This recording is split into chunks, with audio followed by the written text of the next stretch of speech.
கிறிஸ்தேசுக்குள் அன்பாய் அழைக்கப்பட்ட அன்புக்குரிய சகோதர சகோதரிகளே, நம்முடைய பிதாவாகிய தேவனாலும் ஆண்டவராய் இயேசு கிறிஸ்துவினாலும் நமக்கு கிருபையும் சமாதானமும் வருவதாக என்ற வாழ்த்துதலோடு தேவனுடைய பெரிதான கிருபையினாலே அருமையான இந்த ஒரு புதிய நாளை நமக்கு ஏற்படுத்தி தந்து அவர்களுடைய விலையேறப்பட்ட சத்தியத்தை நாம் தியானிக்கும்படியாக நமக்கு கொடுத்த இந்த கிருபையான தருணங்களுக்காக அவருடைய நேசகுமாரனும் நம்முடைய இரட்சகருமாகிய ஆண்டவராய் இயேசு கிறிஸ்துடைய நாமத்திலே துதிகன மகிமையை எடுத்துக்கொண்டு நாம் இந்த நாளுக்குரிய வேத பாடத்திற்குள் நம்ம கடந்து போகலாம். சகோதரர் அறிவித்த வண்ணமாக இன்றைக்கி நம்ம பார்க்கக்கூடிய பாடத்தினுடைய தலைப்பு நம்முடைய ஆண்டவராய் இயேசு கிறிஸ்துவினுடைய கடைசியான ஆலோசனைகள் அப்படிங்கிற தலைப்பின் கீழே நம்ம பார்க்க போகிறோம். இது எந்த ஒரு காலப்பகுதியில் ஆண்டவருடைய வாழ்க்கையில் நடந்தது அப்படின்னா, நம்முடைய ஆண்டவராய் இயேசு கிறிஸ்து மேல் வீட்டு அறையில் கடைசியாக தன்னுடைய சீசர்களோடு அமர்ந்திருந்து அவர் பேசின வார்த்தைகளை தான் நம்ம இன்னைக்கு தியானிக்க போகிறோம். அன்புக்குரிய சகோதர சகோதரர்களே, அது ஒரு நெருக்கமான ஒரு காலப்பகுதி. ஆண்டவராய் இயேசு கிறிஸ்துவினுடைய சிந்தையில் இருந்தது என்ன அப்படின்னா, மறுநாள் இதே நேரம் நான் இவர்களோடு இருக்க போகிறதில்லை, நான் மறிக்க போகிறேன் அப்படிங்கிறது அவருக்கு மட்டும் நல்லாவே தெரியும். ஆனால் சீசர்கள் ஒரு விதமான கலக்கத்தில் இருந்தாங்க. ராபோஜனத்தின் போது நம்முடைய ஆண்டவராக இயேசு கிறிஸ்து அப்படி இருந்ததான சீசர்களுக்கு சில ஆலோசனைகளை அவர் கொடுத்துருக்கார். அந்த ஆலோசனைகள் நமக்கு எந்த விதத்தில் அது பிரயோஜனமாக இருக்குது, இன்னும் நினைவு கூறுதல் நாளில் இன்னும் 10 நாட்களே இருக்கிற காலப்பகுதிக்குள்ளே இருக்கிற நம்ம வரப்போகிற அந்த நினைவு கூறுதலான அந்த ஒரு பகுதியை நம்ம எப்படி அனுசரிக்க போகிறோம் அப்படிங்கிறது என்ன பண்ண போகிறோம்னு நீங்கள் பார்ப்போம். பொதுவாகவே சீசர்கள் என்ன பண்ண போகிறாங்கன்னா, இனி வரும் நாட்களில் ஆண்டவராக இயேசு கிறிஸ்துவினுடைய அந்த கடைசி ஆலோசனைக்கு அப்புறம் ஒரு கடினமான ஒரு காரியத்துக்குள்ளே போகிறாங்க. அதை இன்னும் சீசர்கள் அறியாத நேரத்தில் ஆண்டவராக இயேசு கிறிஸ்து அவர்களை முன் வச்சு என்ன பண்ணுறாரு அப்படின்னா, சில காரியங்களை அவர் சொல்கிறார். இது எப்படி இருக்குது அப்படின்னா, உதாரணத்தை நம்ம புரிஞ்சுக்கிற அளவுக்கு நம்ம பார்த்தோம் அப்படின்னா, நம்முடைய வீட்டில் பிள்ளைங்க பெருசான பின்னாடி ஹையர் செகண்டரி முடித்து காலேஜுக்கு போகிறாங்க. அப்படி காலேஜுக்கு போகிற டைமில் வெளியூரில் போய் தங்கி ஹாஸ்டலில் படிக்கிறாங்கன்னு வச்சுக்கலாம். முதல்ல அவங்கள அனுப்புகிறோம், சென்ட் பண்ணிவிட்டு பிள்ளைங்கிட்ட என்ன பேசுவோம் அப்படிங்கிறது தான். அதே மாதிரி ஒரு மனநிலைமை தான் ஆண்டவராக இயேசு கிறிஸ்து சீசர்கள்ட்ட அந்த பேசின வார்த்தை. இப்போ கேள்வி என்னென்னா, அந்த மாதிரி படிக்க போகிற அந்த பையனுக்கோ அந்த பொண்ணுக்கோ ஒரு தகப்பனாக இருந்து அல்லது தாயாக இருந்து என்னெல்லாம் சொல்லுவோம் நம்முடைய வாழ்க்கையில்? என்னெல்லாம் சொல்லுவோம்? நல்ல நிறைய நேரம் மொபைல் பார்க்காத. சரி, அது வீட்டில் இருக்கும்போது சொல்லுவோம் இல்லையா? சரி, ரைட். வேற ஒழுக்கமாக எல்லாருக்கும் நல்ல மரியாதை கொடுக்கணும். சரி, ஓகே. வேற காசு சிக்கனமா. ஓகே. காலத்திற்கேற்ற அறிவுரைகளை நம்ம சொல்லுவோம். பொதுவாக என்னெல்லாம் சொல்லுவோம் அப்படின்னா, ராத்திரி தனியாக எங்கேயும் போகாத, எங்கேயும் என்ன பண்ணக்கூடாது, போகக்கூடாது. அடுத்து நல்லா படிங்க, நம்ம சொன்னது தான், நல்லா படிங்க. அடுத்து பார்த்தீங்க அப்படின்னா இன்னொரு முக்கியமான விஷயம், மற்றவர்களுக்கு முன்மாதிரியாக நீ என்ன பண்ணிக்கோ. இந்த உன் கிளாஸில் எத்தனை பேர் இருக்கிறாங்களோ அத்தனை பேருக்கு நீ என்னவா இருக்கணும், ஒழுக்கமாக முன்மாதிரியாக என்ன பண்ணிக்க இருந்துக்கன்னு சொல்லி சில ஆலோசனைகளை நம்ம சொல்லுவோம் இல்லையா? அது முக்கியமாக அடிக்கடி நீ ஃபோன் பண்ணணும் எனக்கு அப்படிங்கிறதே நம்ம என்ன பண்ணுவோம், இன்ஃபார்ம் பண்ணோம். நம்மளும் அடிக்கடி என்ன பண்ணோம் அப்படின்னா பண்ணுவோம், ஒரு தொடர்பிலே இருக்கும். இதான் ரொம்ப முக்கியமான பாயிண்ட். இதே மாதிரி தான் நம்முடைய ஆண்டவராக இயேசு கிறிஸ்து சீசர்களை விட்டு பிரிய போகிறார்.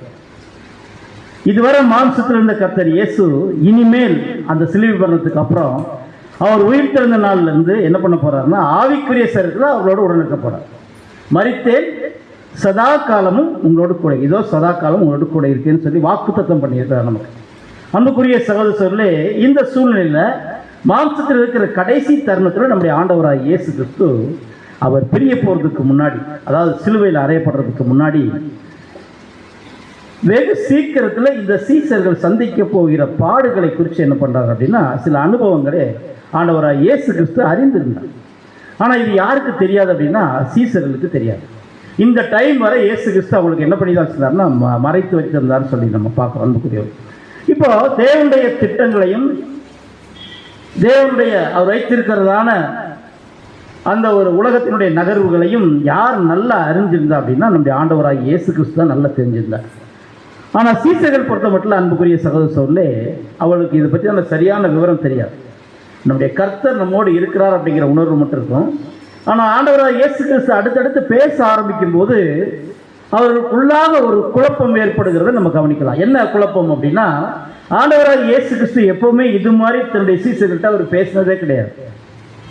அந்த மாதிரி பார்த்தீங்கன்னா அவருடைய மனதினுடைய தன்மை, அவருடைய பேசுகிற வார்த்தைகள் அப்படி இருக்குது அவங்ககிட்ட பேசும்போது. ஆனால் அவங்களுக்குள்ள ஒரு தடுமாற்றம் எல்லாருக்குள்ளே இருந்தது. என்ன இருந்திருக்கு அப்படின்னா, எதனால் ஆண்டவராக இயேசு கிறிஸ்து இப்படி பேசுகிறார் அப்படின்னு. ஆனால் ஆண்டவருக்கு நல்லாவே தெரியும், இதுதான் கடைசியாக இவர்களோடு பேசுகிற ஒரு காரியம். இனிமேல் என்ன பண்ண போகிறோம்னா, நம்ம தனியாக பாடுபடுறதுக்கு நம்ம ஒப்பு கொடுக்க போகிறோம். இவர்கள் தனியாக என்ன பண்ண போடுவாங்கன்னா விடப்படுவார்கள். விடப்பட்ட காலத்துக்கு பின்னாடி நிறைய கஷ்டங்களை என்ன பண்ண போகிறாங்கன்னா அனுபவிக்க போகிறாங்க. அந்த கஷ்டத்தை அனுபவிக்கக்கூடிய அந்த காலப்பகுதியில் இவங்களுக்கு ஒரு மனநிலை வேணும். யாருக்கு? சீசர்களுக்கு. அந்த மனநிலை எப்படிப்பட்டதாக இருக்கணும் அப்படின்னா, பிதாவாகிய தேவனுக்கு அவருடைய சித்தத்திற்கும் நம்முடைய கர்த்தராகிய இயேசு கிறிஸ்து நம்மிடத்தில் சொன்னதான வார்த்தைகளுக்கும் இசைவாகத்தான் நமக்கு இந்த கஷ்டங்கள் வருது அப்படிங்கிறத சீசர்கள் என்ன பண்ணணும்னா தெரிஞ்சுக்கணும். சீசர்கள் மட்டும்தானா, நம்மளும் என்ன பண்ணிக்கணும், தெரிஞ்சுக்கணும். அப்படிங்கிறதுக்காகத்தான் ஒரு சில ஆலோசனைகளை நம்முடைய கர்த்தர் இயேசு நமக்கு கொடுக்கறத நம்ம பார்க்குறோம். அது மட்டும் இல்லை, இனிமேல் காலம் செல்லாது அப்படிங்கிறத நம்முடைய ஆண்டவராக இயேசு கிறிஸ்து இயேசுடைய வார்த்தைகள் என்ன பண்ணுறாருன்னா அதை அங்கே கொடுக்குறாரு சொல்லி நம்ம பார்க்குறோம். அவர் பேசின அந்த வார்த்தைகளை நல்லா நம்ம கவனித்து பார்த்தோம்னா, யோவான் 13ஆம் அதிகாரம் 14ஆம் அதிகாரம் 15 16 17ஆம் அதிகாரம் 17ஆம் அதிகாரம் ஆண்டவராக இயேசு கிறிஸ்து பிதாவாகிய தேவனிடத்தில் ஏறெடுக்கிற ஜெபம். அதுக்கு இந்த ஒரு அதிகாரத்தில் அவர் பேசுகிற வார்த்தைகள்லாம் நம்ம கவனித்தோம் அப்படின்னா ரொம்ப சென்சிட்டிவாக இருக்கும்.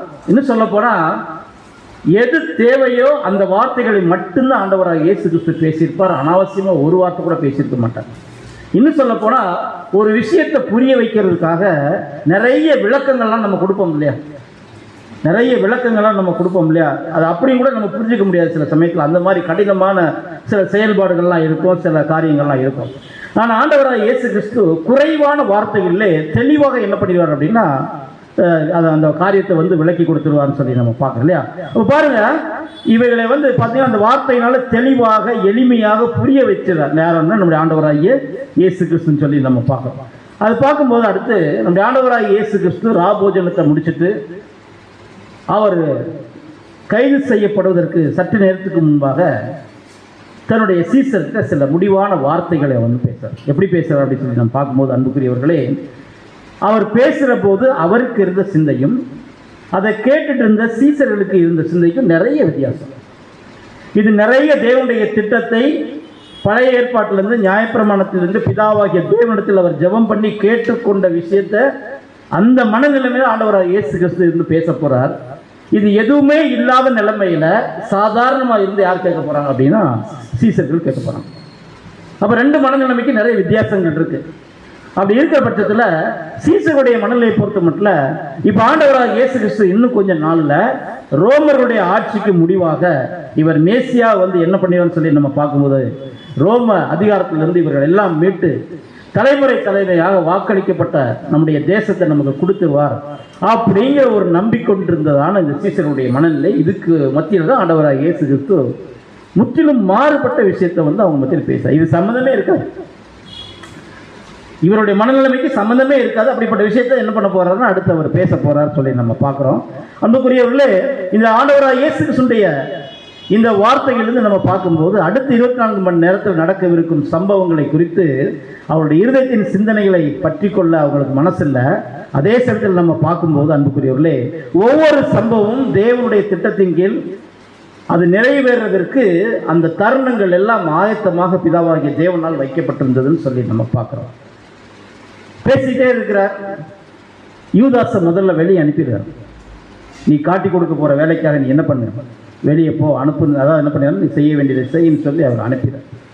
அனுப்பின பின்னாடி சீசர்களை பார்த்து முதல்ல சொல்கிற வார்த்தை தான் ரொம்ப ரொம்ப முக்கியம். ஏன் ஆண்டவராக இயேசு கிறிஸ்து இந்த ஒரு விஷயத்தை முதல்ல சீசர்கள் மத்தியில் வைக்கிறார்? அவர் பாடுபட போகிறதை குறித்து பேசியிருக்கலாம், அல்லது ராஜ்யத்தை குறித்து பேசியிருக்கலாம், அல்லது சில உவமைகள் மூலமாக பேசியிருக்கலாம். இதெல்லாம் இல்லாமல் சீசர்களுக்கு வேண்டிய அதி முக்கியமான ஒரு காரியத்தை குறித்து ஆண்டவராக இயேசு கிறிஸ்து பேசுறதுக்கு ஆரம்பிக்கிறார். அது அவர் பேசின அந்த விஷயம் அவங்களுக்கு பிரயோஜனமா இருந்ததோ இல்லையோ, நமக்கு இந்த காலப்பகுதியில் ரொம்ப ரொம்ப ரொம்ப ரொம்ப முக்கியம். படிக்கலாம் வசனத்தை. யோவான் 13ஆம் அதிகாரம் 34ஆம் வசனம் மற்றும் 35ஆம் வசனம் படிக்கலாம். யோவான் 13ஆம் அதிகாரம் 34 முதல், நீங்கள் ஒருவர் ஒருவர் அன்பாய் இருங்கள். என்ன விஷயம் வந்ததுன்னு சொல்லி ஆண்டவராய் இயேசு கிறிஸ்து இப்படி பேசாரு. எல்லாரும் ஒன்னதானே இருக்கிறாங்க. ஆனா அவங்களுக்குள்ள என்ன பிரச்சனை இருந்துச்சு? உங்களில் யார் பெரியவன் அப்படிங்கிற எண்ணம் அவங்களுக்குள்ள இருந்துச்சு. ஆண்டவராய் இயேசு கிறிஸ்து அதை என்ன பண்ணிட்டாருன்னா ஒரு செயல்முறை விளக்கத்தோடு அதை செஞ்சு காமிச்சிட்டார். அப்புறம் என்ன பண்ணிட்டாருன்னா இந்த வார்த்தையை பேச ஆரம்பிக்கிறார். எப்படி ஆரம்பிக்கிறாருன்னா, நீங்கள் ஒருவரில் ஒருவர் அன்பாயிருங்கள். இந்த வார்த்தை சொல்றதுக்கான முக்கியமான ஒரு காரியம் என்னன்னா, நீங்கள் ஒருவரில் ஒருவர் அன்பாய் இராதபடிக்கான காலம் வரப்போகுது. நீங்கள் ஒருவருக்கு ஒருவர் அன்பாய் இருந்து சுவிசேஷத்தை பிரசங்கித்து உங்களுடைய வாழ்க்கையில தேவனுடைய திட்டங்கள் உங்களுக்கு வச்சிருக்கிறதான அந்த ஒரு காரியத்தை நிறைவேற்ற போகும்போது சைத்தான் உங்களுக்குள்ள கொண்டு வரக்கூடிய முக்கியமான விஷயமே பிரிவினை. உங்கள் ஒவ்வொருத்தருக்குள்ள என்ன வரப்போகுது? பிரச்சனைகள் நீங்க ஒருவருக்கு ஒருவர் என்ன ஆயிருவீங்கன்னா பகைஞராக மாறுவீங்க. அப்படி இல்லாதபடிக்கு நீங்கள் ஒருவரில் ஒருவர் அன்பாய் இருங்கள். அடுத்து, நான் உங்களில் அன்பாய் இருந்தது போல. அதுக்கு மாதிரியாக எந்த காமிக்கிறார்? நான் உங்ககிட்ட எப்படி அன்பா இருந்தேன். ஆண்டவராய் இயேசு கிறிஸ்து சீசர்கிட்ட எப்படி அன்பா இருந்தார்? யாராவது ஒரு உதாரணம் சொல்ல முடியுமா? நான் உங்களிடத்தில் அன்பா இருந்தது போல அப்படிங்கிறாரு. அப்ப ஆண்டவராய் இயேசு கிறிஸ்து சீசர்களிடத்துல எப்படி அன்பா இருந்தார்? எதுவுமே நினைச்சதை விட. Very good point. அடுத்து, நிறைய இடத்துல இவங்க தப்பு தப்பா சில கேள்விகளை சில கிரியைகளை பண்ணும்போது ஆண்டவராக இயேசு கிறிஸ்து அன்பா கடிந்து கொண்டார். கரெக்டு தானே? அது மட்டும் இல்லை, எந்த சூழ்நிலையும் அவரை விட்டு கொடுக்கவே இல்லை. சீசர்களை ஒவ்வொரு முறையும் அன்பா வழி நடத்திட்டே போயிட்டே இருக்கிறார். தேவன் வைத்திருந்ததான அவருடைய திட்டத்தை, தேவனுடைய திட்டத்தை, குமாரன் மூலமா செய்யக்கூடிய காரியத்தை ஒன்றை கூட சீசர்கள் மத்தியில் அவர் என்ன பண்ணவே இல்லை அப்படின்னா மறைக்கவே இல்லை. அருமையா என்ன பண்றாருன்னா எல்லாத்தையும் விலை காமிக்கிறார். எங்க போனாலும் கூட்டிகிட்டே போவார். மிகுந்த அன்பையோடு கரிசனமான தாயன் கூட அவர் என்ன பண்ணியிருக்காரு, நடத்தியிருக்கார். உதாரணமாக ஒரு விஷயத்தை அவர் பேசுகிறார், நல்லா கவனிக்கலாம். இதே அதிகாரத்தில் 13ஆம் அதிகாரத்தில் 33ஆம் வசனம் படிங்க. 13ஆம் அதிகாரம் 33ஆம் வசனம். பிள்ளைகளே, பிள்ளைகளே எப்படி ஆரம்பிக்கிறாரு? யார் யாருக்கு பிள்ளைகள்? உட்கார்ந்து இருக்கிற சீசர்கள். இது மேல்வீட்டிலிருந்து பேசுறது தான். அதுக்கு முன்னாடியான வசனம் தான் இது.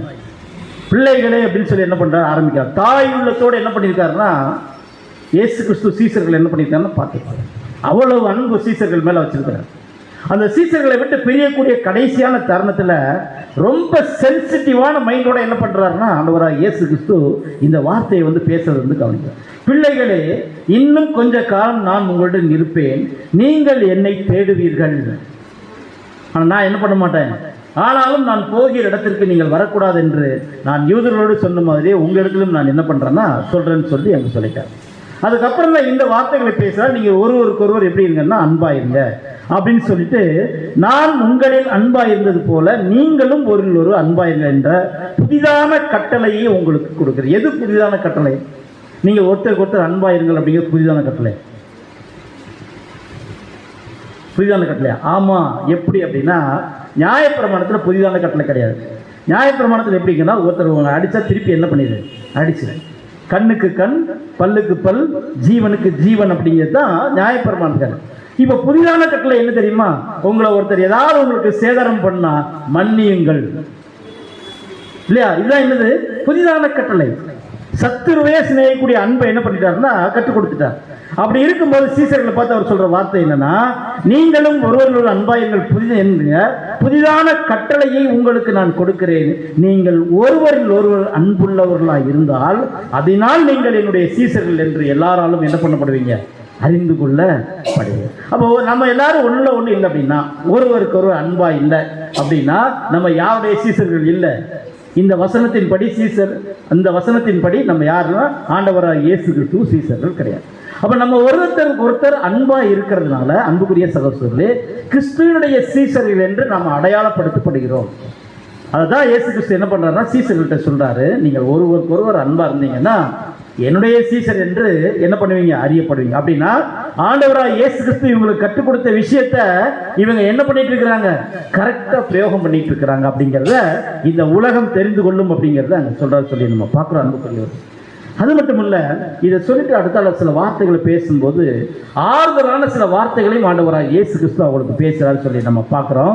அது மட்டும் இல்ல, இந்த ஒரு வார்த்தைகள் இந்த ராப்போஜனத்தின் போது கடைசியாக அவர் பேசப்பட்ட வார்த்தைகள் அன்னைக்கு இருந்த சீசர்கள் மட்டுமல்ல, அது இன்னைக்கும் என்னவா இருக்குன்னு சொல்லி நம்ம பார்க்கும்போது இந்த சுவிசேஷ யுகத்தினுடைய கடைசி காலத்தில் இருக்கிற தேவனுடைய பிள்ளைகளாகிய நமக்கு வரைக்குமே இது என்னவா இருக்குன்னா அருமையான ஒரு பாடம் இருக்கிறார்கள் சொல்லி நம்ம பார்க்கிறோம். அதை சொல்லிட்டு அடுத்தால யோவான் 14ஆம் அதிகாரத்தில் என்ன சொல்றாரு அப்படின்னா, ஆரம்பிக்கும் போதே உங்கள் இருதயம் கலங்காதிருப்பதாக தேவனிடத்தில் விசுவாசமாயிருங்கள், என்னிடத்திலும் விசுவாசமாயிருங்கள். ஏன் சொல்றாரு அப்படி, உங்கள் இருதயம் கலங்காதிருப்பதாக? திடீர்னு ஆண்டவராக இயேசு கிறிஸ்து சிலுவையில் அறையப்பட்டு அவர் மரித்து அடக்கம் பண்ணப்பட்ட இது ஏற்கனவே சீசர்கிட்ட முன்னாடியே சொல்லியிருக்காரு.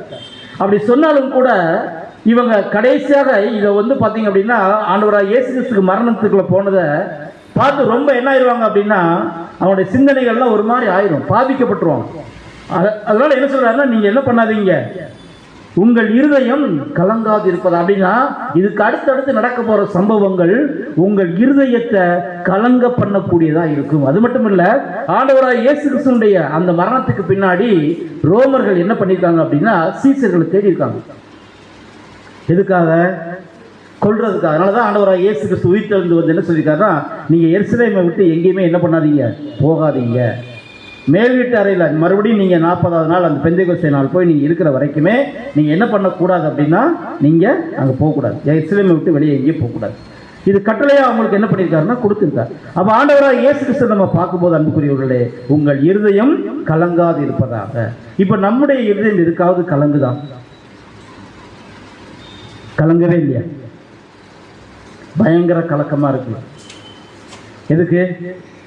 இஸ்ரேலில் நடக்கிற சம்பவங்கள் நைட்லாம் பார்த்தீங்கன்னா அதிபயங்கரமான சம்பவம். நம்மளாம் சற்றும் எதிர்பாராத, இஸ்ரேலுடைய ஆட்சியாளர்கள் எதிர்பாராத, உலகம் எதிர்பாராத மிகப்பெரிய ஒரு சம்பவம் இஸ்ரேல் நடந்துச்சு. ஆடி போயிட்டாங்க எல்லாரும். இப்போ நம்ம இருதயம் கொஞ்சம் கலங்குது.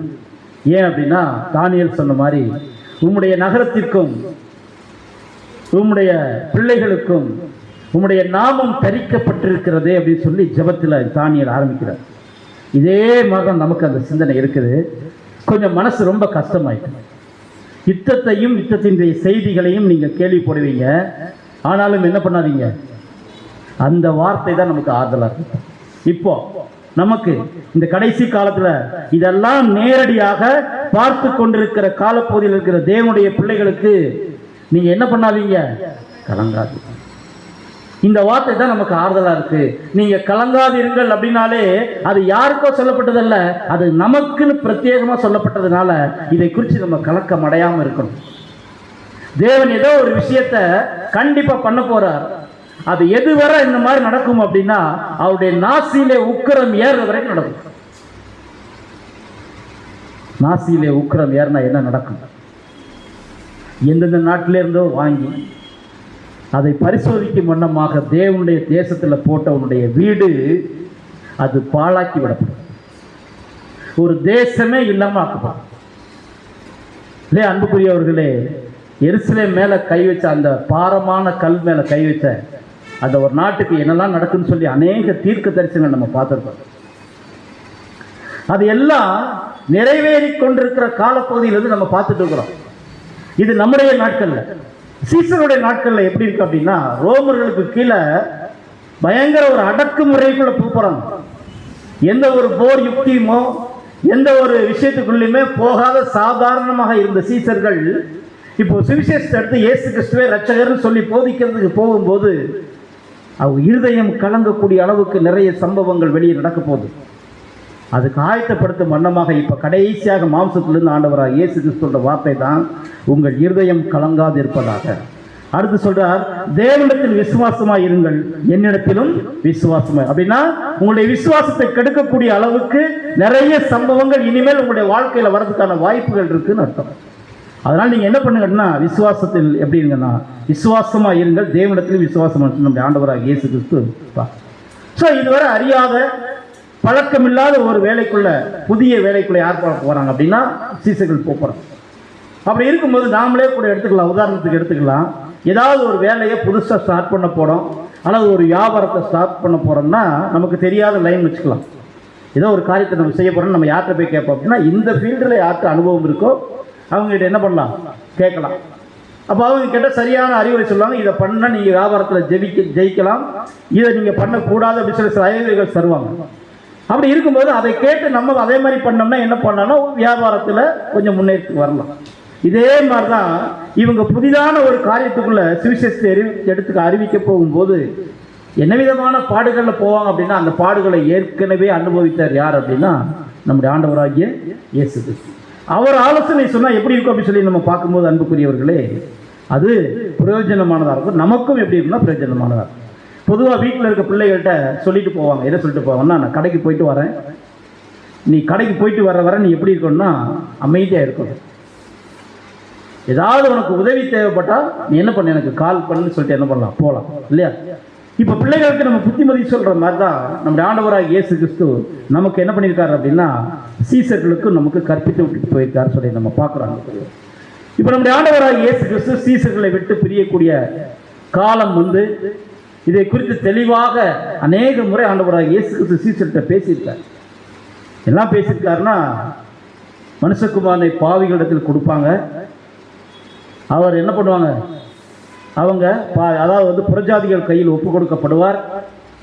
ஏசாயா 53ஆம் அதிகாரத்தில் கொடுக்கப்பட்ட தீர்க்க தரிசனத்தின்படி அவங்க மத்தியில் மயிரை கத்திருக்கிற இல்லையா, மயிரை கத்திரிக்கிறதுக்கு முன்பாக சத்தமிடாது இருக்கிற ஆட்டுக்குட்டியை போல் ஆண்டவராக இயேசு கிறிஸ்து இருப்பார் அப்படிங்கிற விஷயத்தெல்லாம் 2-3 தடவை அவர்கிட்ட பேசியிருக்காரு. இதெல்லாம் சொல்லும்போது இது உங்களுக்கு நேரிடக்கூடாதுன்னு சொல்லி என்ன பண்ணியிருக்காருன்னா பேதர் கூட பேசியிருக்காரு. அப்படி இதெல்லாம் கேட்ட சீசர்கள் பார்க்கும்போது அன்புக்குரிய சொல்லே அது நடக்க போகிறதுக்கு கொஞ்சம் முன்னாடியான தருணங்கள் இருக்கும்போது அவங்களால சில சமயம் அதை கிரகிக்க முடியலை. இந்த சூழ்நிலை ஆண்டவர் இயேசு கிறிஸ்துவின் வார்த்தைகளை கேட்டுட்டு இருக்கிற ஒரு சில பேர், முக்கியமாக பிரைம் அதாவது வந்து பார்த்தீங்கன்னா பிரேமுக்குள்ளே வராத ஒரு சில சீசர்கள் சில கேள்விகளை வந்து ஆண்டவராக இயேசு கிறிஸ்துவை கேட்குறாங்க. கேட்டது நல்லது அந்த டைமில். ஏன் அப்படின்னா இனிமேல் நேரடியாக கேட்க முடியாது. முதல்ல தோமா என்ன கேட்கிறாரு சொல்லி நம்ம பார்க்கும்போது அன்புக்குரியவர்களே யோவான் 14ஆம் அதிகாரம் 5ஆம் வசனம் படிக்கலாம். யோவான் 14ஆம் அதிகாரம் 5ஆம் வசனம். தோமா அவரை நோக்கி, ஆண்டவரே, நீர் போகிற இடத்தை அறியோமே. போகிற இடத்தை அறியோமே சொல்லியிருக்காரா இல்லையா? இதுக்கு முன்னாடி சொல்லியிருக்காரா? இடுக்கமான வாசல் வழியே பிரவேசிங்க, அது ஜீவனுக்கு போற வழி.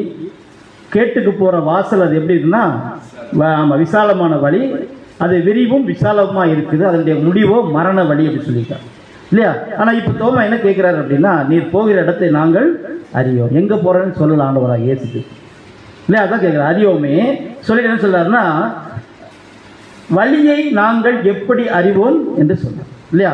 இந்த கேள்விக்கு ஆண்டவராக இயேசு கிறிஸ்து ரொம்ப கரெக்டா என்ன பண்ணியிருக்காருன்னா ஒரு பதில சொல்லி இருக்கிறார். அது மட்டும் இல்ல அன்புக்குரிய சகோதரர் சொல்லு, இவரோடு சேர்ந்து பிலிப்பும் என்ன பண்ணியிருக்காருன்னா சில கேள்விகள் அந்த இடத்துல கேட்கிறார். என்ன கேட்கிறார் அப்படின்னா, பிதாவை எங்களுக்கு காண்பியும்.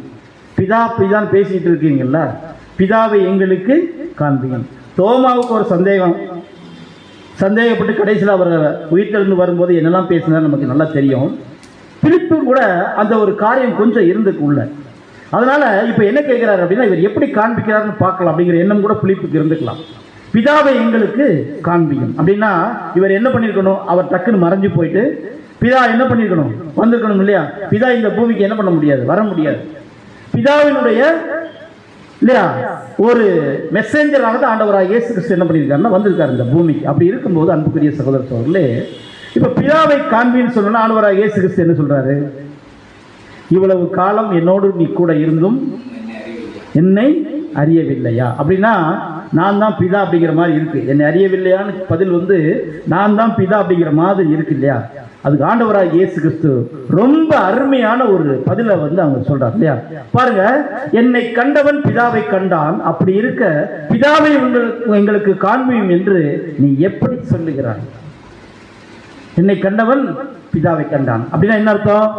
பிதா இந்த பூமியில வந்தாலும் இந்த காலத்துல என்ன செய்யணுமோ அதை நான் என்ன பண்ணிட்டு இருக்கிறேன், செஞ்சுட்டு இருக்கிறேன். என்னை கண்டவன் பிதாவை கண்டான் இல்லையா?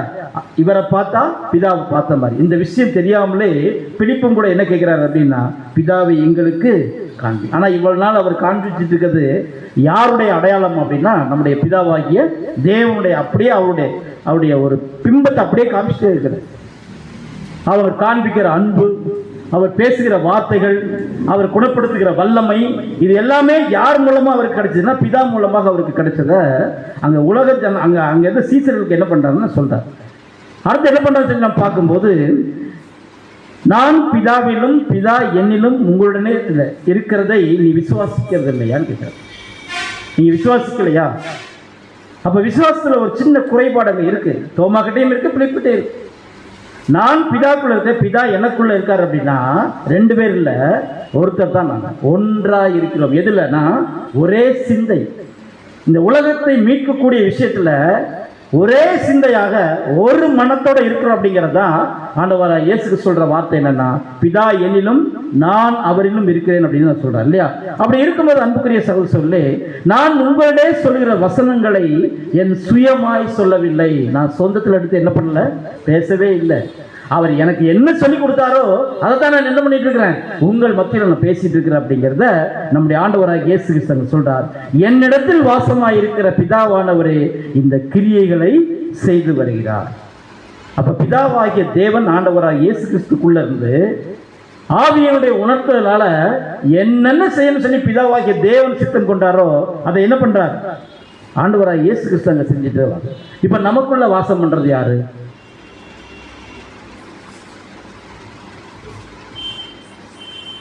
நமக்குள்ள வாசம் பண்றது யாரு இல்லையா?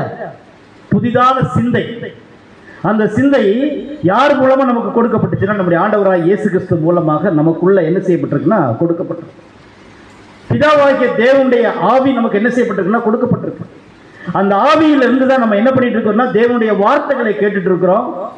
அன்புள்ள சகோதர சகோதரிகளோட நம்ம தொடர்பு கொண்டுட்டு இருக்கிறோம். அவருடைய ஊழியத்தை இந்த பாதையில செஞ்சுட்டு இருக்கிறோம். நம்ம கலங்காது இருக்கிறது கூட எதனால் அப்படின்னா, அந்த ஆவி மூலமா நமக்கு கிடைக்கக்கூடிய ஆறுதலினாலும் தேர்தலினாலும். இந்த வார்த்தைகளை கேட்டபோது சீசர்கள் எப்படி ஆறுதல் அடைந்தார்களோ அதே மாதிரி அந்த பிதாவினுடைய ஆவி இயேசு கிறிஸ்து மூலமாக நமக்கு கொடுக்கப்பட்டதுனால நம்ம இப்ப என்ன பண்றோம்னா கலங்காது இருக்கிறோம். ஒரு ஆறுதல் கிடைச்சி அந்த ஆறுதலுடைய வயலில் நம்ம என்ன பண்ணிட்டு இருக்கோம்னா பயணப்பட்டு இருக்கோம். அன்புக்குரிய சகோதர சகோதரிகளை பாருங்க, நான் பிதாவிலும் பிதா என்னிலும் இருக்கிறத நீங்க முதல்ல நீங்க என்ன பண்ணுங்க, நம்புங்க. அப்படி நம்பாதனாலதான் பிலிப்பு கேட்கிறார், பிதாவை எங்களுக்கு காண்பியும் அப்படின்னு இல்லையா? பாருங்க, அப்படி இல்லாவிட்டாலும் என் கிரியல் நிமித்தமாக என்னை என்ன பண்ணுங்க, நம்புங்க. நான் இதுவரை 3.5 வருஷ காலப்பகுதி என்னெல்லாம் செஞ்சிருப்பேன், நீங்க என்னெல்லாம் பார்த்துருப்பீங்க என் கூட இருந்து. இத்தனை செய்யறதுனால சாதாரணமான ஒரு மனுஷன் தீர்க்கதரிசி செய்யக்கூடிய வேலைகள் கிடையாது. சொன்ன மாதிரி மரித்தவர்கள் உயிரோட எழும்புறார்கள், நோயிட்டு இருக்கிறவர்கள் குணமாகறாங்க இல்லையா? இத்தனை விஷயங்கள் இயேசு கிறிஸ்து பண்ண பின்னாடி இந்த கிரியையை பார்த்தாலும் நீங்க நம்புங்கன்னு சொல்லி பிலிப்புக்கு அருமையான ஒரு பதிலை உதாரணத்தோடு ஆண்டவராக இயேசு கிறிஸ்து சொல்றத நம்ம படிக்கிறோம். அன்புக்குரிய சகோதரர்களே இல்லையா? பாருங்க, இது முடிஞ்ச பின்னாடி ஆண்டவராக இயேசு கிறிஸ்து அடுத்து எடுக்கக்கூடிய ஒரு விஷயமே என்னன்னா, பிதாவாகிய தேவனிடத்தில் ஒரு ஜெபத்தை என்ன பண்றாருன்னா எடுக்கிறார். அந்த ஜெபம் யோவான் 17ஆம் அதிகாரத்தில் நம்ம பார்க்கிறோம். இந்த கடைசி காலப்பகுதியில இன்னும் சொல்ல போனால் அன்புக்குரிய சகோதர சகோதரர்களே, இந்த நினைவு கூறல் காலப்பகுதியில் ஆண்டவராக இயேசு கிறிஸ்து மாம்சத்திலிருந்து கடைசியாக இந்த பூமியிலிருந்து நீண்ட நேரம் எடுக்கிற ஒரு ஜெபம் என்னன்னா இந்த யோவான் 17 தான். இந்த யோவான் 17ஆம் அதிகாரத்தில் கொடுக்கப்பட்டிருந்த அந்த ஜெபம் அதிமுக்கியம் யாருக்கு கொடுக்கப்பட்டிருக்குன்னா, சீசர்கள் ஆகிய நமக்கு என்ன செய்யப்பட்டிருக்குன்னா அது கொடுக்கப்பட்டிருக்கு. அன்புக்குரியவர்களே, அப்படி நம்ம பார்க்கும்போது அன்புக்குரியவர்களே, பிதாவினிடத்துல அவர் அநேக விஷயங்களை என்ன பண்றாருன்னா அந்த ஜெபத்துல ஏறெடுக்கிறத நம்ம பார்க்கிறோம். அன்புக்குரியவர்களே, அடுத்து நம்ம பார்க்கும்போது யோவான் 14ஆம் அதிகாரத்தில் நம்ம பார்க்கும்போது ஆண்டவராக இயேசு கிறிஸ்து பிதாவாகிய தேவனிடத்தில் கொண்டிருக்கிற ஐக்கியம், அவருக்கும் இவருக்கும் இடையிலான உறவு என்ன மாதிரி இருந்துச்சு. எந்த இடத்துலையுமே பூமியில் அவர் இருக்கிற 3.5 வருஷங்கள் ஆகட்டும், 33 வருஷங்கள் ஆகட்டும், எந்த விதத்திலும் தொடர்பு இல்லாமல் போகக்கூடிய அளவுக்கு இல்லை. எல்லா இடத்திலும் பிதாவாகிய தேவனுடைய சித்தத்தின்படியே ஆண்டவராக இயேசு கிறிஸ்து ரொம்ப கரெக்டாகவே செஞ்சுட்டே வந்தார். அப்படி இருக்கும்போது அந்த ஒருங்கிணைப்பட்ட உறவை ஆண்டவராக இயேசு கிறிஸ்து என்ன சொல்றாருன்னா, அதே உறவு எனக்கும் பிதாவுக்கும் இருக்கிற உறவு தான் நீங்களும் பிதாவினிடத்திலும் என்னிடத்திலும் இருக்கிற உறவாக இருக்கணும். பிதாவிடத்திலும் நீங்க இதே மாதிரி உறவு தான் இருக்கணும். நான் எப்படி உறவு வச்சிருக்கணும் அதே மாதிரி உறவு, ரிலேஷன்ஷிப். இதே மாதிரி என்னிடத்திலும் நீங்க என்னவா இருக்கணும் அப்படின்னா இதே உறவுல தான் நீங்க இருக்கணும்னு சொல்லி ஆண்டவர் இயேசு கிறிஸ்து அங்க சொல்றதை வந்து நம்ம பார்க்குற வசனத்தை நீங்க படிங்க. யோவான் 17ஆம் அதிகாரம் 21ஆம் வசனம் படிங்க. யோவான் 17ஆம் அதிகாரம் 21ஆம் வசனம். அவர்கள் எல்லாரும் ஒன்றாய் இருக்கவும். அவர்கள் எல்லாரும் ஒன்றாய் இருக்கவும். யார் எல்லாரும்? இப்ப 11 பேர் இருக்கிறாங்க மேல் வீட்டு அறையில. இந்த ஜெபம் வந்து மேல் வீட்டு அறையிலிருந்து அநேகமாக கீழே இறங்கி நடந்து போகிற பாதையில் நடந்திருக்கலாம் ஒருவேளை.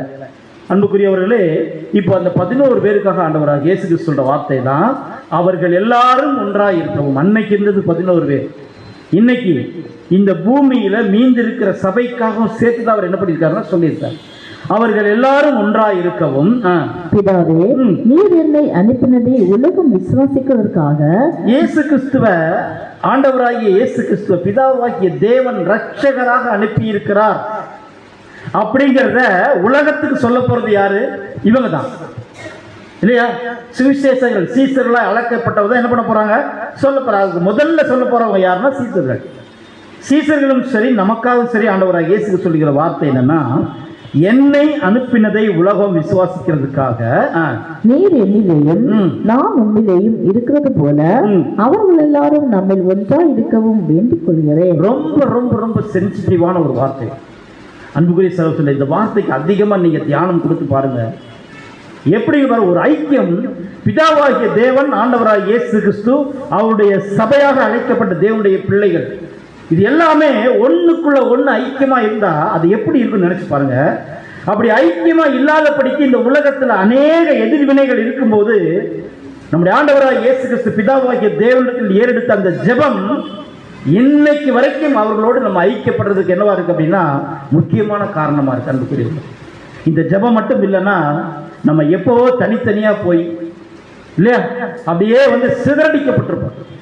அன்புக்குரியவர்களே, ஆண்டவராக இயேசு கிறிஸ்து கூடயும் பிதாவாகிய தேவன் கூடயும் நம்முடைய உறவு இருக்கணும் அப்படிங்கிறதுக்கு நான் எப்படி உங்க கூட அன்பா இருந்தனோ அதே மாதிரி இவர்களும் உண்மையில் அன்பா இருக்கிறதுக்காக நான் என்ன பண்ணிக்கிறேன்னா ஜெபம் பண்ணிக்கிற சொல்லி வேண்டுதல் செய்திருக்க. அன்புக்குரிய சகோதரர் சொல்லி, அன்புக்குரியவர்களே, இந்த கடைசியான தருணங்கள் முடிந்து ஆண்டவராக இயேசு கிறிஸ்து தன்னுடைய கோர்ஸ் முடிக்கும் போது தன்னுடைய வேலைகளை எல்லாம் முடிச்சு போகும்போது பார்க்கும்போது அன்புக்குரிய சகோதரர்களே, சீசர்கள் தங்களுடைய பணியை என்ன பண்ணா அவங்க ஆரம்பிக்கணும். அடுத்து ஆண்டவராக இயேசு கிறிஸ்து விட்டு போயிருக்கிற அடுத்தடுத்த வேலைகளை சீசர்கள் செய்யணும் அப்படிங்கிறதுக்காக அவர்களுக்கு தேவையான ஆலோசனைகளை அங்கு கொடுக்குறாருன்னு சொல்லி நம்ம பார்க்குறோம். அன்புக்குரியவர்களே, இப்போ தெரிஞ்சுக்கிட்டாங்க சீசர்கள்.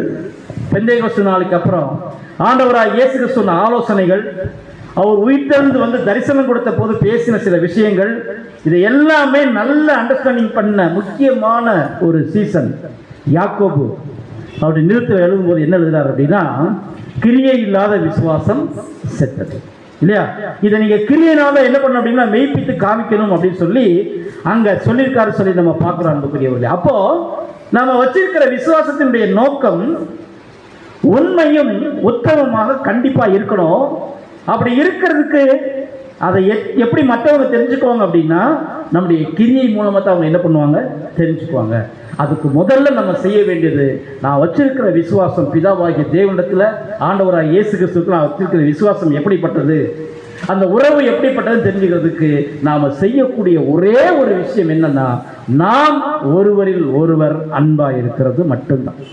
இதுதான் நாம பிதாவாகிய தேவனிடத்திலும் கிறிஸ்துவிடத்திலும் உறவு கொண்டிருக்கிறோம், அவருக்குள்ள நம்ம இருக்கிறோம் அப்படிங்கிறதுக்கு அடையாளமே என்ன அப்படின்னா நாம் ஒருவரில் ஒருவர் அன்பா இருக்கிறோம். ஏன் அப்படின்னா காணாத தேவனிடத்துல அன்பு கூறணும் அப்படின்னா கண்ணில் காணல சகோதரத்துல அன்பு கூறணும். இந்த அன்புல மாயம் இருந்தாலோ, இந்த அன்பு காட்டாம இருந்தாலோ, ஏதோ ஒரு காரணத்துக்காக அவங்கள்ட்ட தூரம் போனாலோ பிதாவை விட்டு தூரம் போறதா அன்புக்குரியவர். இதை ரொம்ப மனசுல வச்சு நம்முடைய கிரியை மூலமா அதை நம்ம என்ன பண்ணணும் அப்படின்னா நிறைவேற்றி காண்பிக்கணும். அன்புக்குரியவர்களே, இதை பேசிட்டு இருக்கும் போதே முதல்ல யார் வந்ததுன்னா தோமா, அடுத்து பிலிப்பு ஒரு கேள்வியை கேட்டார், அதுக்கப்புறம் யூதாஸ் அல்லாத காரியோத் அல்லாத யூதா ஒரு கேள்வி கேட்கிறார். அவர் என்ன கேட்கிறார் அப்படின்னா, நீங்க இங்கிருந்து போறீங்க, என்னை குறித்து நான் உங்களிடத்துல வெளிப்படுத்தியிருக்கேன் இப்படிலாம் சொல்லும்போது அன்புக்குரியவர்களே அவர் ஒரு கேள்வியை கேட்கிறார். இந்த கேள்வி இந்த ஒரு தருணம் பிரெயின் ஸ்டடி மாதிரி இருக்கு கிட்டத்தட்ட. எப்படின்னா எல்லாரும் கேள்வி கேட்டு என்ன பண்ணிக்கிறாங்க, ஆண்டவர்கிட்ட சில விஷயங்களை வாங்கிக்கிறாங்க. தெரிஞ்சு கொள்ளக்கூடிய வகையில அந்த கடைசியான அந்த ஒரு ஆலோசனை கூட்டம் அங்கே இருந்திருக்கிறத நம்ம பார்க்கலாம் அன்புக்குரியவர்களே. இப்ப கேட்கிறாரு யூதா, நீர் உண்மை உலகத்தில் வெளிப்படுத்தாமல் எங்களுக்கு ஏன் வெளிப்படுத்துறீங்க? நீங்க போய் முதல்ல உங்க உலகத்துல போய் நீங்க காமிங்க. நான் வந்து பிதாவாகிய தேவனத்தில் வந்த ஒரு யாரு நான் மேசியா அப்படின்னு சொல்லி உலகத்துல போய் நீங்க காமிங்க. ஏன் எங்களுக்கு பேசுறீங்க அப்படின்னு கேட்டதுக்கு அதுக்கு ஆண்டவராக இயேசு கிறிஸ்து அருமையான ஒரு பதில் சொல்றாரு. நம்ம கவனிக்கலாம். யோவான் 14ஆம் அதிகாரம் 23ஆம் வசனம் படிக்கலாம். யோவான் 14ஆம் அதிகாரம் 23ஆம் வசனம். இயேசு அவனுக்கு பிரதித்திரமாக, ஒருவன் என்னில் அன்பாய் இருந்தால் அவன் என் வசனத்தை கை கொள்ளுவான். நல்லா கவனிச்சுங்க.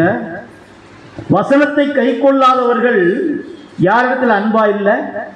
பிதாவாக்கிய தேவனத்திலும் கிறிஸ்துவனிடத்துல அன்பா இல்லை. இதை முதல்ல சொல்றார். இவர் என்ன கேட்டாரு? யூதா என்ன கேட்டாரு? நீங்க உலகத்தை காமிக்காம இங்க வந்து ஏன் எங்களிடத்துல ஏன் காமிக்கிறீங்கன்னு கேட்கிறாரு. இதுக்கு என்ன பதில் சொல்லிருக்கோம் ஆண்டவராக இயேசு கிறிஸ்து? முற்றிலும் சம்பந்தமே இல்லாத ஒரு பதில் மாதிரி இருக்கும். என்ன சொல்றாருன்னா பாருங்க, ஒருவன் என்னில் அன்பாய் இருந்தால் அவன் என் வசனத்தை கை கொள்ளுவான். அடுத்து படிங்க.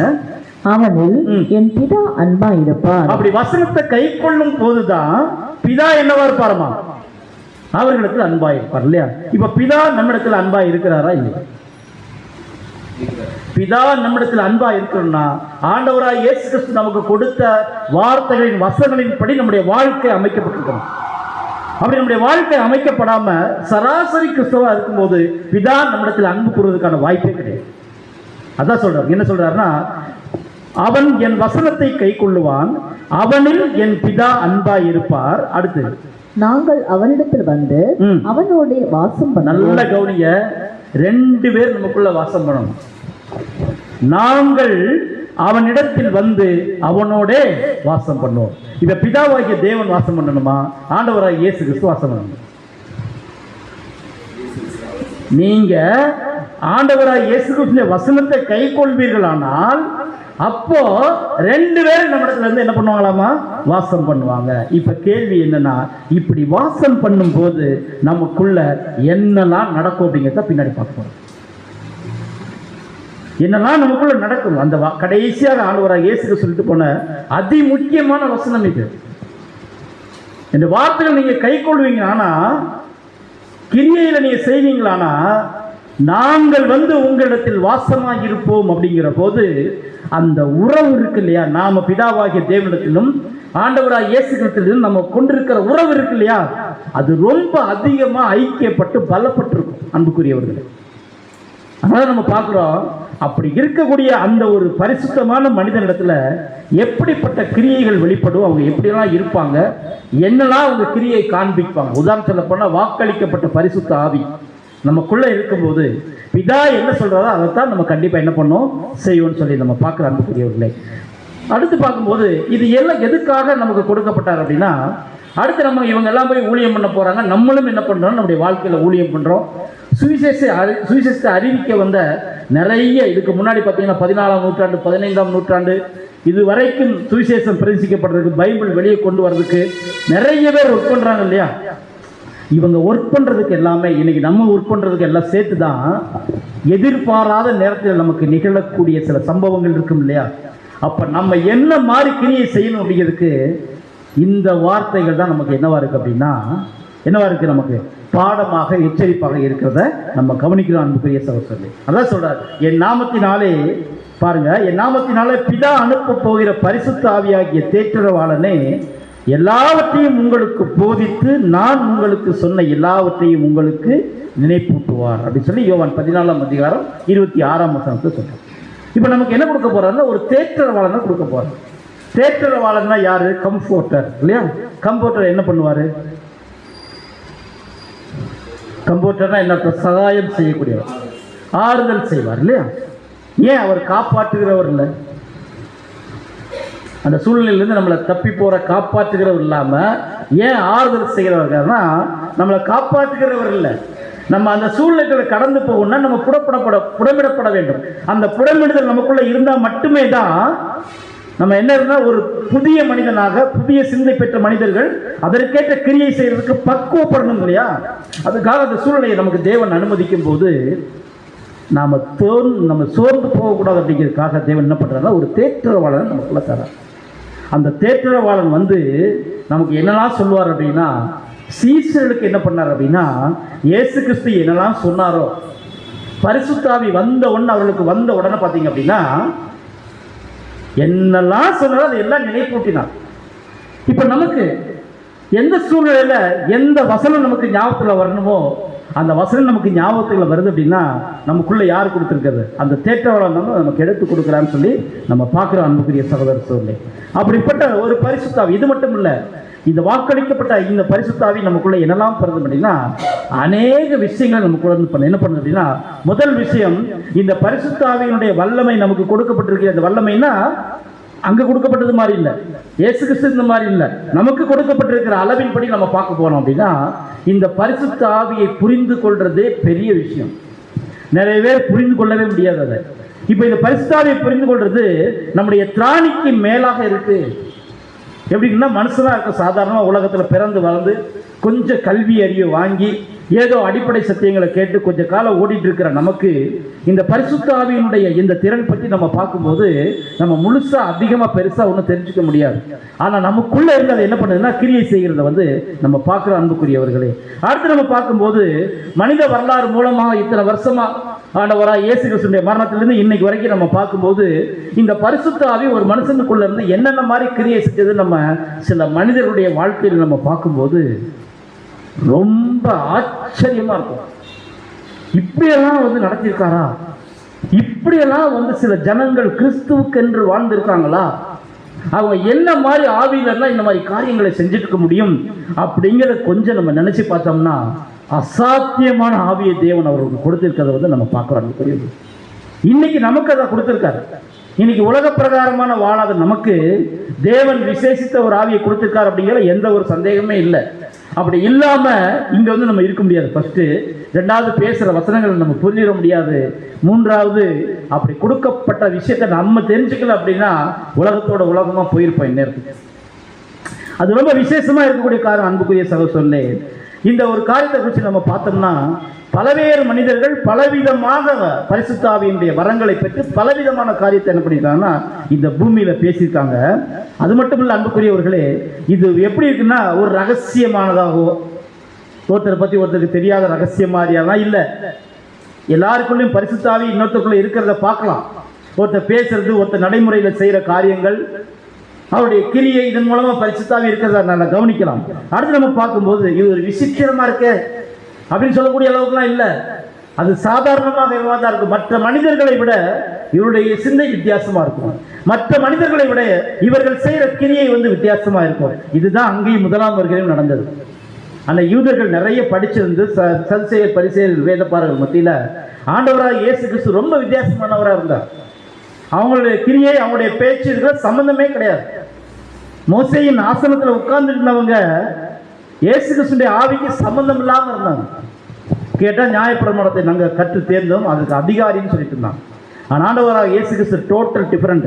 இதே மாதிரி நம்ம கூட உலகத்துக்கும் சரி பெயர் கிறிஸ்தவ மன்றத்துக்கும் சரி ரொம்ப வித்தியாசமா ரொம்ப டிஃபரெண்டா தேவன் நமக்கு கொடுத்திருக்கிற வேலைகளையும் சரி அவர் கொடுத்திருக்கிறதான சத்தியத்தையும் சரி அதை புரிந்து கொள்வதற்கும் அந்த வேலைகளை செய்வதற்கும் தேவன் நமக்கு கொடுத்திருக்கிற ஆவி ரொம்ப விசேஷமான ஒரு ஆவி அன்புக்குரிய சகோதரர்களே. அடுத்து நம்ம பார்க்கும்போது தேவன் அநேக திட்டத்தை நமக்கு என்ன பண்ணியிருக்காருன்னா வெளிப்படுத்தியிருக்காரு. அப்படி வெளிப்படுத்துற விஷயத்தை நம்ம அண்டர்ஸ்டாண்ட் பண்ணிக்கிறோம். எப்ப என்ன நடக்கும் நமக்கு நல்லாவே தெரியும் அன்புக்குரியவர்களே. நம்முடைய வாழ்க்கையில நம்முடைய இந்த ஒரு கோர்ஸ் முடியறதுக்கு முன்னாடி இந்த பூமியில என்னெல்லாம் நடக்க போறதோ அதை எப்படி பார்க்கணும் அப்படிங்கிற ஒரு ஆவியை கூட, தீர்க்க தரிசனத்தின் ஒரு ஆவியை கூட நமக்கு என்ன பண்ணியிருக்காருன்னா கொடுத்திருக்காருன்னு சொல்லி நம்ம பார்க்கிறோம் அன்புக்குரிய சகோதரர்களே. இந்த பரிசுத்த ஆவியின் வல்லமை, இந்த செயலாற்றுதல், இது எல்லாமே நம்ம உணர்ந்து கொள்ள முடியுது. உண்மையிலே அதனுடைய பலன்கள் நம்ம மத்தியில் பார்க்கும்போது சில சமயம் அமைதியா உட்கார்ந்து நம்ம சிந்தனைக்குள்ள கொண்டு போனோம்னா தேவன் நம்மை அதிசயமா வழி நடத்துறதை நம்ம கண்டுபிடிக்கலாம். அது ஆச்சரியமா இருக்கும். நம்ம இப்படிப்பட்ட மனிதனாக இருந்திருக்கோமா, இந்த காரியத்தெல்லாம் செய்து வர்றதுக்கு யாருக்கும் தேவன் அழைக்காம நம்மளை கூப்பிட்டுருக்காரு, அது அவருடைய ஆவியினால்தான் நடந்திருக்கு அப்படிங்கிறத அன்புக்குரிய சகோதரர்களே நம்ம உணரும் போது நமக்கு இன்னும் உத்வேகமாக ஓடக்கூடிய ஆவியை தேவன் என்ன பண்றாருன்னா நமக்கு தர்றான்னு சொல்லி நம்ம பார்க்கலாம் அன்புக்குரியவர்களே. அது மட்டும் இல்ல, சீசர்களை அவர் 3.5 வருஷம் கூடவே இருந்து என்ன பண்ணியிருக்காருன்னா தேற்றிருக்கார். அது மட்டும் இல்ல அன்புக்குரிய சகோதரர்களே, அவர் இந்த கோர்ஸ் முடிச்சு ஆண்டவராக இயேசு கிறிஸ்து போன பின்னாடி ஒரு தேற்றரவாளனை ஆண்டவராக இயேசு கிறிஸ்து என்ன பண்ணியிருக்காருன்னா உங்களுக்கு கொடுத்துருக்காரு சொல்லி நம்ம பார்க்குறோம். அப்போ தேற்றரவாளன் அப்படிங்கிற வார்த்தை எப்படி இருக்கு அப்படி சொல்லி நம்ம பார்க்கும்போது அன்புக்குரிய சொல்லி அது நம்மை தேற்றது மட்டுமல்ல, நம்மை பலப்படுத்தக்கூடியதா இருக்கு. சில சமயத்தில் நம்ம சோர்ந்து போகும்போது நமக்குள்ள இருந்து அது நம்மை பலப்படுத்தி இப்படி தான் இருக்கும். பவுல் சொன்னார் இல்லையா, அப்போ சொன்ன படிக்கிற சாக கிடக்கிறது மாதிரி அடிச்சு போட்டாங்க. இந்த மாதிரி தான் நம்முடைய ஓட்டமே இருக்கும் அப்படின்னு சொல்லி என்ன பண்ணுவாங்க, சீசர்கள் மனதை திடப்படுத்தி அப்படியே குளித்து கூட்டிகிட்டே போறார். இதே மாதிரி நம்மை தேற்றுகிற தேற்றவர்கள் நமக்குள்ள இருந்து நம்மை தேற்றி பலப்படுத்தி இன்னும் உற்சாகமாக ஓடுறதுக்கு உண்டான ஆவியை என்ன பண்றாருன்னா நமக்கு கொடுக்கிறாரு சொல்லி நம்ம பார்க்குற அன்புக்குரியவர்களே. இந்த பரிசுத்த ஆவி நம்மை துயரங்கள்ல இருந்து என்ன பண்ணுதுன்னா ஆறுதல் அளிப்பது மட்டுமல்ல, அடுத்து பயத்தை போக்குது. நமக்கு என்ன நடந்துருமோ, இன்னைக்கு உலகத்துல பெரிய பிரச்சனை, கேஸ் கிடைக்குமோ, சிலிண்டர் வருமோ, பெட்ரோல் டீசல் வருமோ வராதோ, நம்ம வண்டி ஓட்ட முடியுமோ முடியாதோ, இதெல்லாம் அதிகமாயிடுச்சு, பிரச்சனை அதிகமாச்சுன்னா விலைவாசி எல்லாம் ஏறிடுமே, ஐயோ நம்ம என்ன பண்ண போறோம், நம்ம பிள்ளைகள் என்ன பண்ண போறாங்க அப்படின்னு பயப்படுறது உலகம். நம்ம எங்க இருந்தாலும் தேவனுடைய பிள்ளைகள் செயல்படுறதற்கு போதுமான விஷயத்தை தேவன் அன்றே கொடுப்பார் அப்படிங்கிறத நம்முடைய விசுவாசமா இருக்கு. உலகத்துல என்ன வேணாலும் நடந்துக்கலாம், எப்படி வேணாலும் இருக்கலாம், எந்த விதமான கஷ்டத்துக்கு அவங்க போராடிட்டு இருக்கலாம். இன்னைக்கு தேசத்தின் தலைவர்கள் என்ன பண்ணலாம்னு சொல்லி நொடிக்கு நொடி ஆராய்ந்து கொண்டிருக்கிறாங்க. அதை செய்யாத ஒரே ஒரு குரூப் யாரு? எதுவும் நடக்க போறதே இல்லை இல்லையா? நம்ம சுற்றி நடக்கலாம், நமக்கு என்ன பண்ணுவோம், அது தொடவே தொடாது. நம்ம அன்புக்குரிய சகோதரனே, அப்படிப்பட்ட ஒரு வாக்கு தத்தத்தை நமக்கு என்ன பண்ணியிருக்காருன்னா கொடுத்திருக்காரு அன்புக்குரியவர்களே இல்லையா? பாருங்க, இதை குறித்து நம்ம பார்க்கும்போது ரீப்ரிண்ட் நம்பர் 2455 ரசல் பிரதர் சொல்லும்போது இந்த பரிசுத்த ஆவி என்னவெல்லாம் பண்ணுது அப்படிங்கிறத நம்ம பார்க்கலாம். எப்படி எழுதியிருக்காரு அப்படின்னா, இந்த பரிசுத்த ஆவியின் செயல்பாடுகள் ஃபர்ஸ்ட் என்ன பண்ணுது அப்படின்னா, முதல் விஷயம் என்னன்னா புரிந்து கொள்ளக்கூடிய திறனை நமக்கு தரலாம். ஒரு விஷயத்தை சொன்னா அல்லது ஒரு வசனத்தை நமக்கு படிச்சா இந்த காலத்தின் வெளிச்சத்தின் படி நம்ம தெரிந்து கொள்வதற்கு நமக்கு ஞானத்தை என்ன பண்ணுதுன்னா தெரியும், புரிந்து கொள்கின்ற ஆவியை அது தருது. அடுத்து என்ன பண்ணுதுன்னு சொல்லி நம்ம பார்க்கும்போது அன்புக்குரிய சகோதரர்களே, அந்த புரிந்து கொள்கிற திறன் அதிகரித்த பின்னாடி பக்தி வைராக்கியத்தை நமக்கு கொடுக்கிறது. அது பக்தியோடு நின்று விடாமல் வைராக்கியமாக இன்னும் அதிகமாக தேவனுக்கு ஊழியம் செய்யறதுக்கு நம்மளை என்ன பண்ணுதான், துரிதப்படுத்தும். பக்தி வைராக்கியம் நமக்குள்ள குளிர்ந்து விட்டு, அதனால தான் எப்போ சொல்ற ஆவியில் என்னவா இருங்க, அனலா இருங்க. அனல் அவிஞ்சு போச்சுன்னா என்ன ஆகும், அப்படியே டெத் கண்டிஷன், குளிரும் இல்லை அனலும் அல்ல, போயிடும் இல்லையா? அப்படி இல்லாத படிக்கு நமக்குள்ள இன்னும் உத்தேகமா ஓடுறதுக்கு என்ன பண்றாரு, அந்த அனல் உள்ள ஆவியை நமக்கு என்ன பண்ற தரதாமா, பக்தி வைராக்கியத்தை நமக்கு உறுதிப்படுத்தி நம்ம கிரியை செய்ய பலனளிக்குது. அடுத்து நீதியின் பாதைகளில் சீர்பொருந்தி வாழ்வதற்கான தெய்வீக உதவிகளை நமக்கு செய்து, இதே ரசல் பிரதர் இருக்கிறார். எப்படி எழுதியிருக்காருன்னா, நிறைய உதவிகளை நமக்கு கொண்டு வந்து செய்யுது. எதுக்கு? நீதியின் கிரியைகளை செய்யறதற்கு, தப்பான காரியத்துக்கு போறதுக்கு இல்லை. அன்புக்குரியவர்களே, இது நமக்கு உதவி செய்து அடுத்து நம்ம பார்க்கும்போது ஒளியில் உள்ள பரிசுத்தவானுடைய சுதந்திரத்தில் பங்கடைவதற்கு. யார் ஒளியில் உள்ள பரிசுத்தவான்கள்? இன்னைக்கு பூமியில சத்திய வெளிச்சத்துல அந்த ஒளியிலுடைய பரிசுத்தவான்களாக நம்ம இருக்கிறோம். அந்த ஒளியில போய் சில பேர் பங்கடைச்சிருக்காங்க இல்லையா? அதுல நம்ம போய் சேர்றதற்கு பின்பு உயிரோடு இருக்கும் சபை, பின்பு உயிரோடு இருக்கும் நாமும் வகுப்பார், அந்த ஒளியில் உள்ள பரிசுத்தவானுடைய சுதந்திரத்தில் போய் சேர்றதற்கு நமக்கு என்ன பண்ணுனா, நீதியின் பாதையில் நடக்கிறதுக்கு சீர்பொருந்ததுக்கு நமக்கு என்ன பண்ணுதா, உதவி செய்கிறது. எந்த நம்முடைய சகோதரர் என்ன பண்ணிருக்காருன்னு கொடுத்துருக்காரு. இவ்வளவு வேலைகளை நமக்குள்ள இருந்தது செஞ்சுட்டே இருக்குது. இது யார் நமக்கு கொடுத்திருக்கார் அப்படின்னா, பிதாவாகிய தேவன் அவருடைய ஆவியை நமக்கு கொடுத்ததுனால. பிதாவும் குமாரன் நமக்குள்ள வாசம் செய்யும் போது இது எல்லாமே நம்ம ஃபீல் பண்ணலாம். அன்புக்குரிய சகோதரர்களே, இந்த வாக்குத்தத்தத்தை முழுமையாக நம்ம புரிந்து கொண்டு நம்முடைய வாழ்க்கையிலே அதை முழு மனதோடு சிந்தையோடு தேவன் நமக்கு கொடுத்திருக்கிற அந்த விஷயத்தை பாராட்டுறதுக்கு நம்ம என்ன பண்ணணும்னா கடமைப்பட்டிருக்கோம். அன்புக்குரியவர்களே, இதை உணராம இருக்கிறோமா, இதை தெரிஞ்சிருக்கிறோமா, இதை தெரிஞ்சுதான் நம்முடைய ஊழியத்தின் பாதையில தொடர்ந்து நடந்துட்டு இருக்கிறோமா, இதை மற்றவர்களுக்கு அறிவித்துட்டு இருக்கோமா, இதை நம்முடைய வாழ்க்கையில மற்றவர்களுக்கு தெரியும்படி ஏதாவது காமிச்சிட்டு இருக்கிறோமா, இது எல்லாமே நம்ம சிந்தித்து பார்க்கக்கூடிய காலப்பகுதி தான் இந்த நினைவு கூறுதலான காலப்பகுதி. அன்புக்குரியவர்களே, இது சாதாரண காலப்பகுதி கிடையாது. மற்றவர்கள் போல அசட்டையா இருந்துடக்கூடாது, ஏனோ தானோ நின்றக்கூடாது. தகுதி இல்லாமல் நம்மை நாமே பரிசுத்தப்படுத்தி கொள்ளாமல் அந்த பரிசுத்த பந்தியில போய் உட்கார்ந்துட்டு அதற்கு எதிராக நம்ம கடந்து போயிடக்கூடாது. அன்புக்குரிய சகோதரர்களே, பரிசுத்த சிந்தை நமக்குள்ள வேணும். நம்மை குறித்த சுய பரிசோதனை நமக்கு வேணும். இது எல்லாமே வச்சுட்டு நம்ம என்ன பண்ணோம் அப்படின்னா அந்த பரிசுத்த பந்தியில் நம்ம கலந்து கொள்ளணும். அன்புக்குரியவர்களே, அப்படி இருக்கும்போது அன்புக்குரியவர்களே, நம் மூலமாக கிரியை செய்யக்கூடிய இந்த பரிசுத்த ஆவி குறைந்தபட்ச 3 காரியத்தில் நமக்கு என்ன பண்ணுதுன்னா அது வெளிப்படுத்த போகுது. எப்படின்னா, ஃபர்ஸ்ட் பாயிண்ட், கர்த்தர் இயேசு நமக்கு வாக்களித்திருக்கிறார்.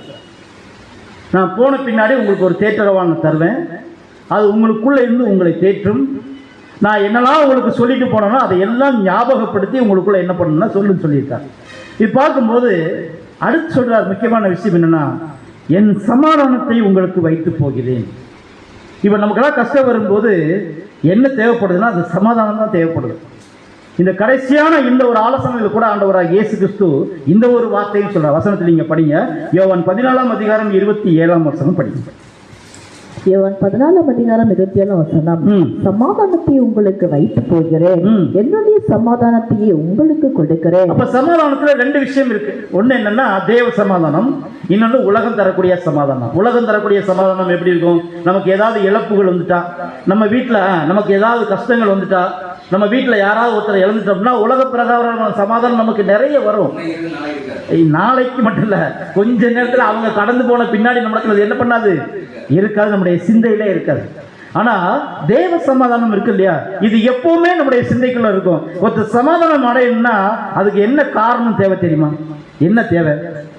முதல்ல அந்த மைண்டுக்குள்ள நம்ம வரணும். இதுதான் நமக்கு நடக்கும், இதுல இப்படிதான் நடக்கும், இவங்க இப்படிதான் நம்மளை பத்தி பேசுவாங்க, இவங்க இப்படிதான் நம்மளை பத்தி சொல்லுவாங்க, இவங்க இப்படிதான் நம்மளை கல்லெறிவாங்க, வசனத்தின்படி இவங்க இப்படித்தான் நம்மளை குற்றப்படுத்துவாங்க அப்படின்னு முன்னேற்பாடோட அந்த மைண்ட் இருந்துச்சு அப்படின்னா என்ன பண்ணலாம்?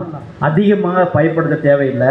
தேவ சமாதானம் ஏற்கனவே கொடுத்ததுனால அந்த சமாதானத்தை வாங்கிட்டு இருக்க நம்ம அவர்களிடத்துல இந்த சமாதானத்தை என்ன பண்ணலாம்? நம்ம காண்பிக்கலாம். அன்புக்குரியவர்களே, இந்த சமாதானம் நமக்குள்ள என்னைக்குமே இருக்குன்னு சொல்லிட்டார்.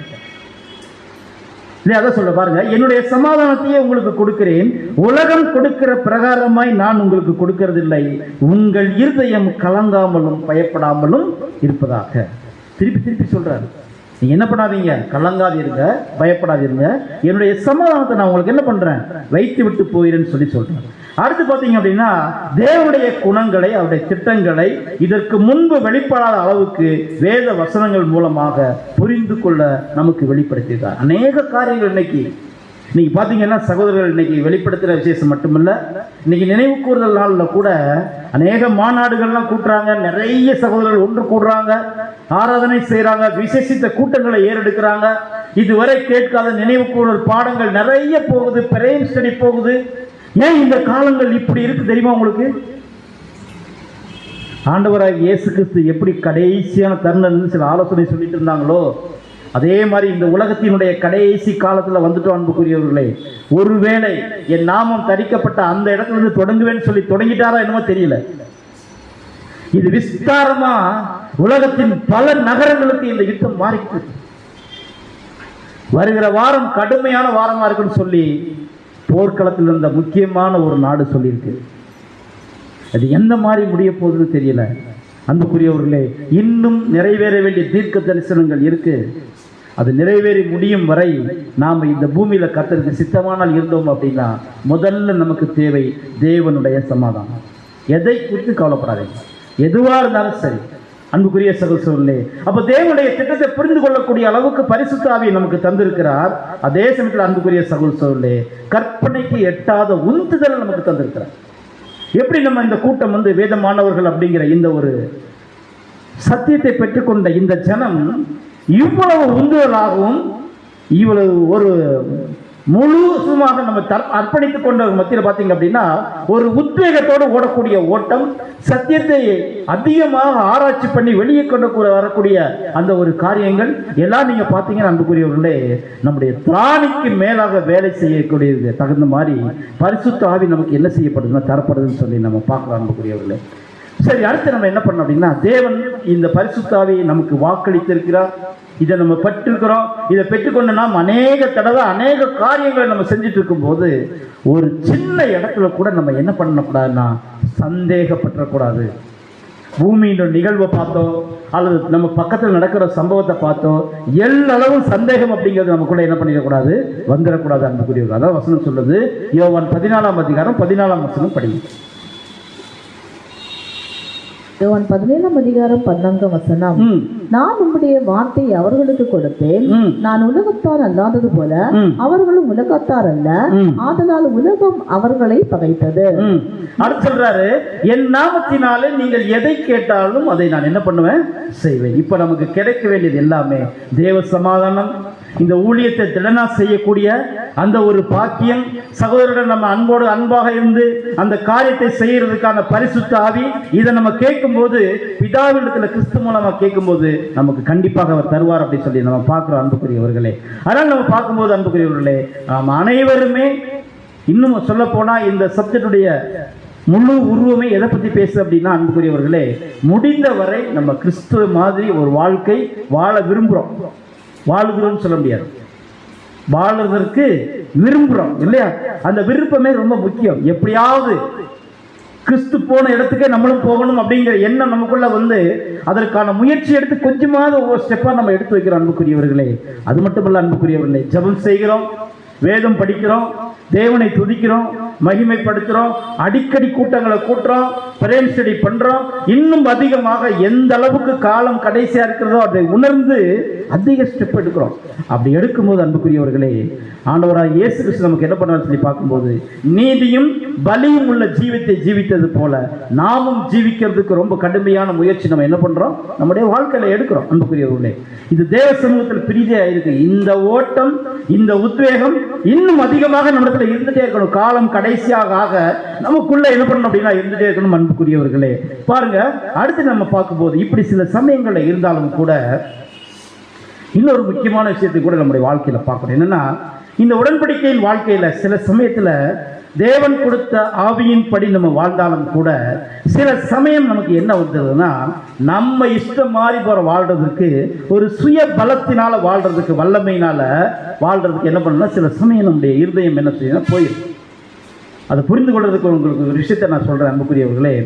உடன்படிக்கையை நிறைவேற்றணும் அப்படிங்கிறது தேவன் நமக்கு கொடுத்திருக்கிறதான முக்கியமான ஒரு விஷயம்.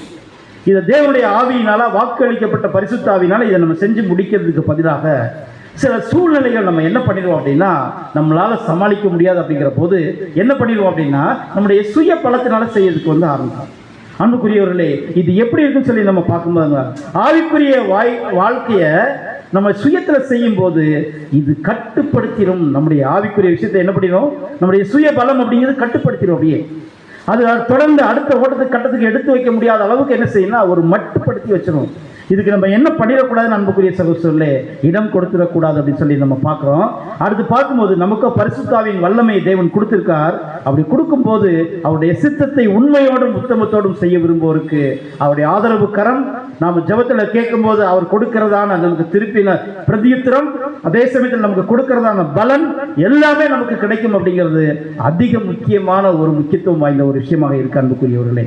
ஸோ நினைவு கூறுதல் காலத்தில் நம்ம இருக்கிறோம். நம்முடைய ஆண்டவருடைய வாக்குத்தத்தங்கள் நமக்கு நினைவில் நம்ம கொண்டு வந்து அவருடைய வாக்குத்தத்தங்களை நாம் உரிமையோடு கோரலாம் அன்புக்குரியவர்களே.